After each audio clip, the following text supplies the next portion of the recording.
اس کا مذہب اور دین مذہب ہوگا. وہ پادری اپنی قوم کے ساتھ میں، اپنی برادریوں کے ساتھ میں اپنے بڑے بڑے قاضیوں کو لا کر ایک میدان میں جمع کیا. قربان جائے سارے نبی پر کہ اللہ کے نبی صلی اللہ تعالی علیہ وسلم اصحاب کو ڈھونڈتے نہیں ہیں کہ میرے رفیق کہاں ہیں، میرے صحابی کہاں ہیں، میرے دوست کدھر ہیں. چلنا ہے آج دعا کے لیے چلنا ہے. جیسے ہم لوگوں کا آج مزاج ہوتا ہے کہ جتنی بڑی تعداد ہوگی کیا پتا اس میں کون نیکوکار ہو، اس کی دعا قبول ہو. اللہ کسی کے نہ کسی کی سننے کا بڑا مجموعہ کر کے چلیں گے، لیکن اللہ کے نبی نے ایسا نہ کیا. اعلان لگایا مدینے کی گلیوں میں، عین علی و حسن و حسین. حضرت فاطمہ الزہرا سے پوچھا کہ اے فاطمہ، علی کدھر ہے، حسنین کدھر ہے؟ کہ ابا حضور، اے میرے آخری نبی جناب محمد رسول اللہ، کیا بات ہے آج آپ حضرت علی کو کیسے طلب کر رہے ہیں کہ آج مواہب کا دن ہے، حق اور باطل کی شناخت کا دن ہے. آج ہم اپنے اہل بیت کے ساتھ میں چلیں گے، اپنے اقارب کے ساتھ میں چلیں گے. ادھر ہزاروں کی تعداد میں لوگ جمع ہیں، اب ادھر سے صرف فقط 5 افراد ہیں. حضرت علی کریم اللہ وجہ الکریم، امام حسن اور امام حسین، ساتھ میں فاطمہ الزہرا رضی اللہ تعالی عنہ. اب سب کی ترتیب دیکھیے، آگے آگے رسول معظم ہیں، پیچھے حضرت حسنین ہیں، اس کے بعد میں فاطمہ الزہرا ہے، پیچھے علی ہے. سبا کے کر اگر اختلاف میں پچھا جائے کہ حضور سب سے پیچھے علی کو رکھے ہیں، پیچھے بچے ہیں، پھر فاطمہ الزہرا ہے، تو وہاں سے ایک آواز آتی ہے کہ یہ امت محمدیہ کے لیے درس ہے کہ میری فاطمہ الزہرا نے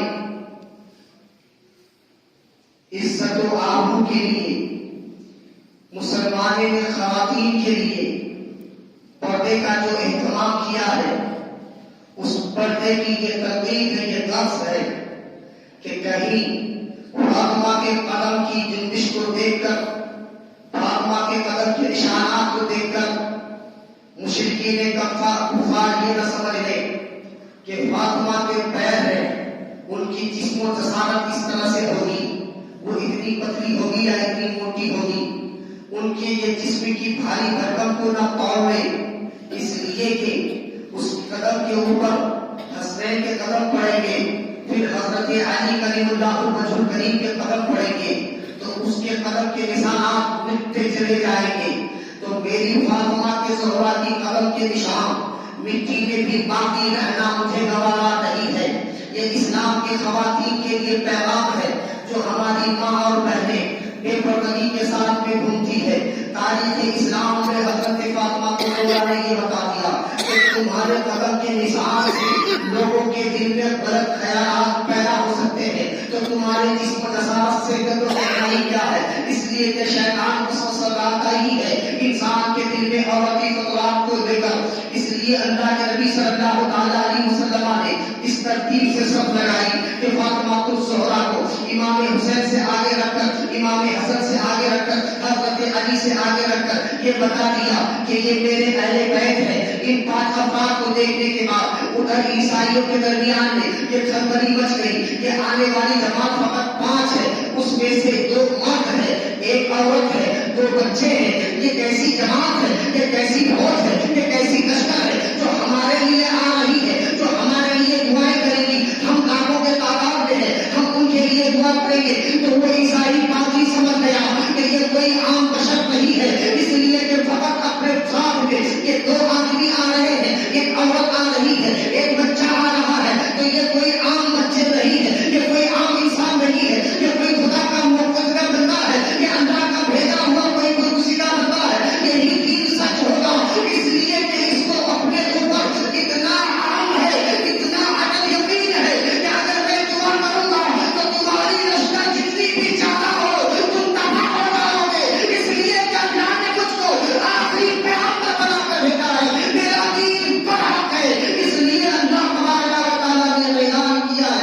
وما كان محمد ابا احد من رجالكم ولكن رسول الله وخاتم النبيين.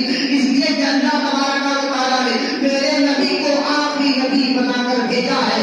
ان کا آنا دیکھ کر عیسائی پادری اپنے دوست و احباب کو چھوڑ کر بھاگنے لگا. جب لوگوں نے دیکھا کہ یہ عیسائی پادری بھاگ رہا ہے, لوگ پوچھنے لگے سبب کیا ہے, کیوں بھاگ رہے ہو؟ کہنے لگے کہ تم دیکھ نہیں رہے ہو آنے والے سب اس طرح سے دلوا جنون میں آ رہا ہے. ان کو چاہو جلال کو دیکھو, ایک خاتون ہے اور دو مرد ہیں, دو بچے ہیں. ان کے چہرے کو دیکھو کس آب و تاب سے آ رہے ہیں, کتنی نورانی شکل والا ہے.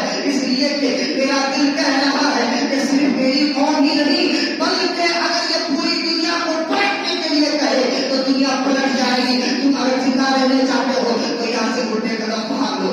لوگ وہاں سے نکل پڑے اور اللہ کے نبی صلی اللہ علیہ وسلم نے لوگوں کی طرف مخاطب ہو کر کہا, اے عیسائیوں سنو, یہ میرے اہل بیت ہے, اسے میرا گھرانہ ہے, میں اپنے گھرانہ ساتھ لے کر آیا ہوں. اگر تم لوگ سچے ہو تو دعا کرو, میں اپنے اہل کے ساتھ میں فنا ہو جاؤں. اگر تم لوگ سچے نہیں ہو تو میں دعا کرتا ہوں میں تمہارے لیے, لیکن میں تمہارے ظلم کے لیے دعا نہ کروں گا, تمہارے مرنے کے لیے دعا نہ کروں گا, میں تمہارے زمین کو پھٹنے کے لیے دعا نہ کروں گا, میں بلکہ تیری رشد و ہدایت کے لیے دعا کروں گا کہ اللہ تبارک و تعالیٰ تیرے دل میں ایمانی نور پیدا کر دے اور تو اسلام میں داخل ہو جا. تمام عیسائی توبہ کرتے اسلام میں داخل ہو گیا. یہی وہ گھرانہ ہے جس کے بارے میں رب تبارک و تعالیٰ یہ ارشاد فرماتا ہے, قل لا اسألکم علیہ اجرا الا المودۃ فی القربی. اے نبی آپ اعلان کر دیجیے کہ لوگ اسے کہ وہ لوگ میری اہل بیت سے محبت کریں. اب محبت کس طرح کی کرنی ہے؟ حدیث میں آتا ہے کہ اللہ کے نبی فرماتے ہیں, من احبنی واحب علی واحب اللہ. جو مجھ سے محبت کرے وہ علی سے محبت کرے تو گویا اللہ اس سے محبت کرتا ہے. دوسری حدیث میں ہے, من بغض حسن والحسین فبغض علی فبغض علی وبغضی والمبغضی بغض اللہ. جو حسنین سے دشمنی رکھے گویا وہ علی سے دشمنی رکھتا ہے, جو علی سے دشمنی رکھے گویا وہ مجھ سے دشمنی رکھتا ہے, جو مجھ سے دشمنی رکھے گویا وہ اللہ سے دشمنی رکھتا ہے. مسلمان ہو کر بغض سے اہل بیت,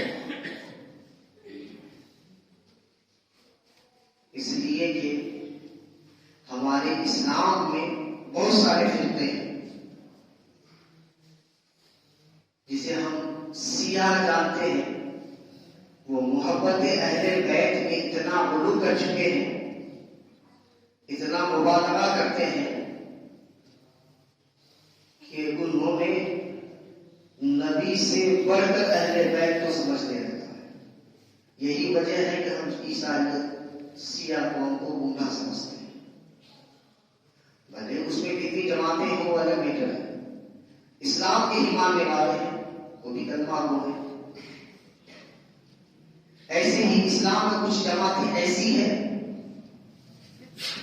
جو کما حق اہل بیت سے جو محبت ہونی چاہیے وہ نہ کر کے اس کو گھٹانے کی کوشش کرتے ہیں. گھٹاتے گھٹاتے اتنا گھٹا دیتے ہیں کہ ان کو پھر ان کی قبر مورتی نظر آنے لگتی ہے. اہل بیت اطہار کی قبر اگر اسے مورتی نظر آئے تو پھر اہل بیت کی محبت کیسے ہوگی؟ قرآن کے دوسرے پارے میں ایک صندوق کا ذکر ہے جس صندوق کو صندوق سکینہ کہتے ہیں. وہ آدم علیہ نبی سے لے کر موسیٰ کلیم اللہ تک سلسلہ بسلسلہ تمام نبیوں تک آتا رہا. اس میں صندوق میں ایسی کیا خوبی تھی؟ اس صندوق میں نبیوں کی تصویریں تھیں, ان کے کپڑے تھے, اور اس کو اتنا متبرک سمجھتے تھے اس زمانے کے لوگ, اور تھا بھی متبرک. جب کوئی بلا و وبا آ جاتا تو اس صندوق کو رکھ کر وہ لوگ دعائیں کرتے تھے کہ اے اللہ اس صندوق کے صدقے توسل سے ہمارے اس بلا کو چھاڑ دے. اللہ دعا قبول کرتا. جب کوئی جنگ ہوتا تھا تو بنی اسرائیل بڑی جنگ لڑی، وہ لوگ ہر جنگ میں اس صندوق کو آگے آگے رکھتے تھے، لشکر پیچھے صندوق آگے، جس جنگ میں اس صندوق کو آگے آگے رکھا ہے وہ تمام جنگ فتح کیے ہیں، جیتا۔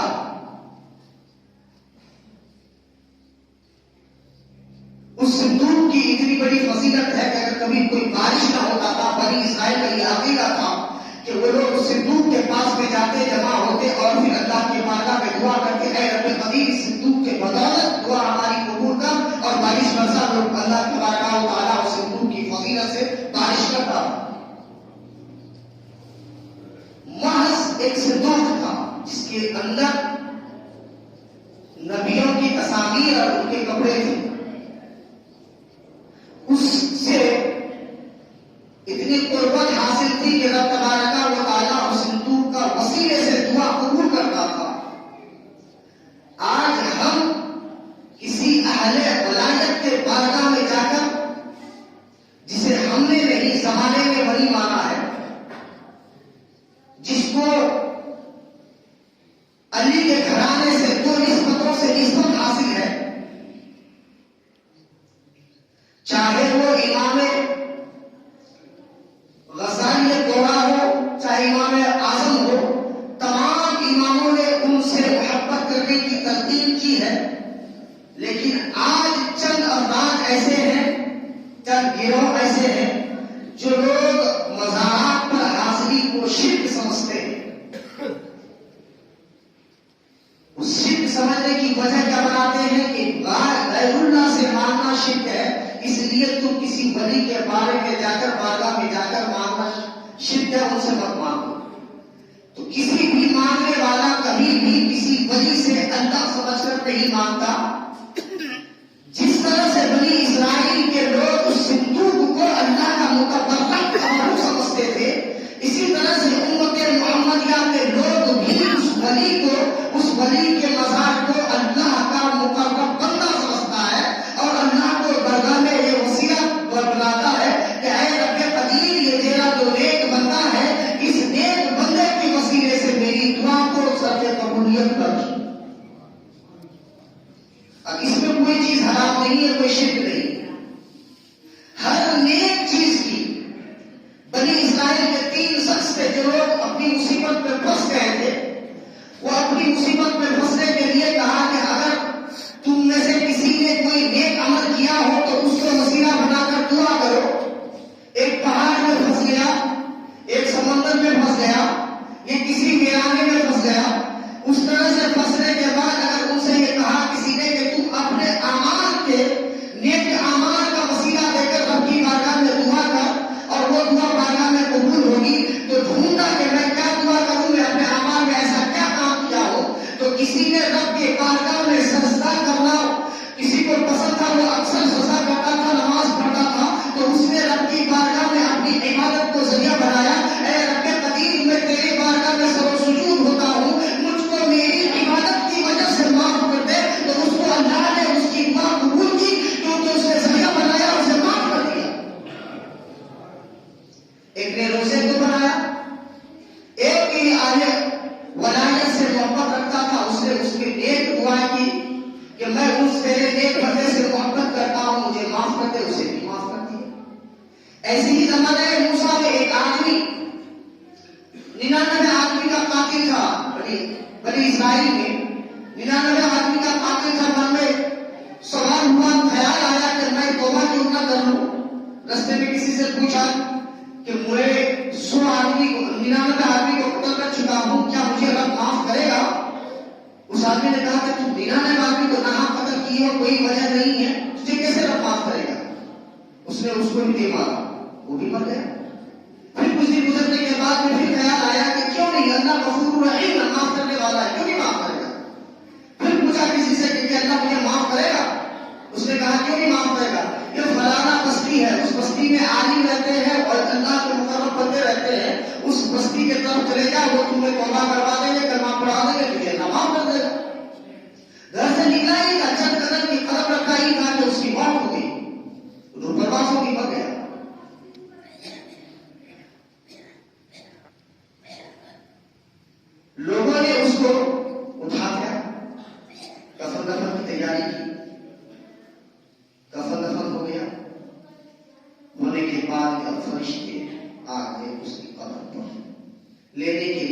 فرشتہ کہتا ہے یہ دوزخی ہے، یہ 100 آدمی کا قاتل ہے. ایک کہتا ہے نہیں یہ خدا کا تائب ہے، اللہ سے توبہ کرنے کے لیے گھر سے نکل پڑا تھا، اس کی توبہ قبول کی گئی ہے، اس کو معاف کیا جائے، اس کو جنت دی جائے. یہ معاملہ بارک خدا والی میں پیش ہے. اور اس روایت کو صرف علماء اہل سنت ہی نہیں بلکہ فضائل اعمال میں مولانا زکریا نے بھی نقل کیا.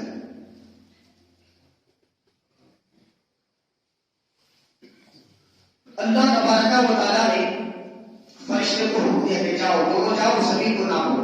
وہ جس جگہ مرا تھا اس کا گھر زیادہ دوری پر ہے کہ وہ جس گاؤں میں جا رہا تھا، جس ولی کے پاس میں جا رہا تھا، اللہ والے کے پاس میں جا رہا تھا، وہ زیادہ دور ہے. تو گھر سے نکلا ہی اچھا قدم رکھا تھا، مر گیا تھا. گھر تو نزدیک تھا، ولی کا گاؤں بڑا دور تھا. اللہ نے زمین کو حکم دی کہ تو زمین ٹھکا کہ یہ میرا تائب ہے، یہ توبہ کے لیے لٹک چکا تھا، میں نے اسے معاف کیا. تو اس پہ سنتا فرشتوں نے ناپا تو وہ زمین کم ہو گئی تھی، گھر دور ہو گیا تھا. اللہ نے اسے بخش دیا. اس زمانے جو زمانہ عیسائیت ہے، اس زمانے کے تائب کو رب تبارک و تعالیٰ نے معاف کیا. ہم امت محمدیہ ہیں اور معاف کیا فقط ایک وجہ سے کہ وہ اپنے دل میں توبہ کی نیت سے کسی اللہ والے کی بارگاہ میں حاضری دینا چاہتا تھا. اگر امت محمدیہ حکم نبی کو لے کر جس کے بارے میں رب نے یہ اعلان کیا کل ما اسالکم علیہ